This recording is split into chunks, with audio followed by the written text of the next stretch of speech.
So మీకు first time మనం చెప్పుకోవాల్సింది ఏంటంటే క్లాస్ అన్నిటికంటే ముందు ఏది అమ్మా నాన్న. అమ్మా నాన్న బోర్ కొట్టింటారు చాలా మందికి, చూసి చూసి చూసి బోర్ అనమాట వాళ్ళంటే. మనకి అర్థమైందా?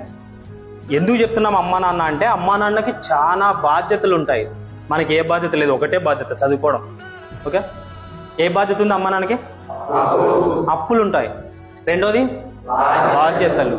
మూడోది నాలుగు చిన్న సంతోషాలు ఉంటాయి. పెద్ద సంతోషాలు ఉండవు, చిన్న సంతోషాలు ఉంటాయి. ఆ చిన్న సంతోషాల్లో నువ్వు కూడా ఒక భాగం. ఎవరు? కొడుకు కూతురు. మరి వాళ్ళ అన్ని బాధ్యతలు తీసుకొచ్చి మీ ముందర పెడితే నువ్వేం చేస్తున్నావు అంటే రాత్రికి రాత్రి బెట్టింగ్ ఆడుతున్నావు. సినిమా బెట్టింగ్ బంగారు రాజు ఉంది, ఇప్పుడు అంతా బెట్టింగ్ బంగారు రాజులు అయిపోయినారు. ఆన్లైన్ గేమ్ ఆడతారు, ఏదేదో డబ్బులు వేసి ఆడుతుంటారు, గేమ్స్ ఆడి లాస్ట్కి చిన్న చిన్న రుణాలు తీసుకుంటారు, అప్పులు తీసుకుంటారు సెల్లోనే. 30,000, 40,000, 40 లక్షలు తీసుకున్నారు వాడు అప్పులు. వాళ్ళ ఆయన ఆస్తి అమ్మినా సరిపోదు. అప్పుడు ఆస్తి అమ్మినా సరిపోనప్పుడు ఏం చేస్తాడంటే ఆత్మహత్య చేసుకుంటాడు. అంతే, ఏముండదు. చేసుకుంటున్నారా లేదరా? రోజు బెట్టింగ్ హైదరాబాద్ చూస్తున్నాం, బెంగళూరు చూస్తున్నాం, ఆడి అప్పులు చేసుకుని చనిపోతున్నారు స్టూడెంట్స్.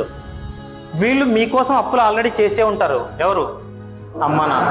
వాడు బాగా చదువుతాడని అప్పులు చేసి నీకు డబ్బులు వేస్తుంటారు, నువ్వేమో ఇక్కడ బెట్టింగ్ పెట్టేసి ఆన్లైన్లో అప్పులు చేస్తున్నావు. ఆ అప్పులు తీర్చలేక చనిపోతావు.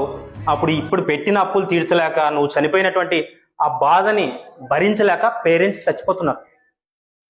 చనిపోతున్నారా? బాధపడుతున్నారా? బాధపడలేదా?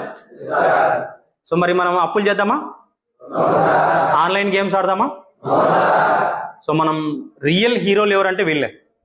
పక్కోళ్ళని ఇష్టపడతాం, పక్కోళ్ళకి రక్తాభిషేకాలు చేస్తాం, హీరోకి పాలాభిషేకాలు చేస్తాం, రాజకీయ నాయకులకి పాలాభిషేకాలు చేస్తాం, కుండలు తెచ్చి.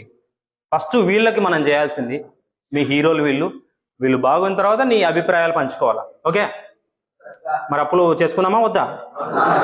ఆన్లైన్ అప్పులు చేద్దామా వద్దా? ఓకే, ఆన్లైన్కి కొంచెం దూరంగా ఉండండి, ఆఫ్లైన్లో చదువుకోండి, సరిపోతుంది. ఓకే.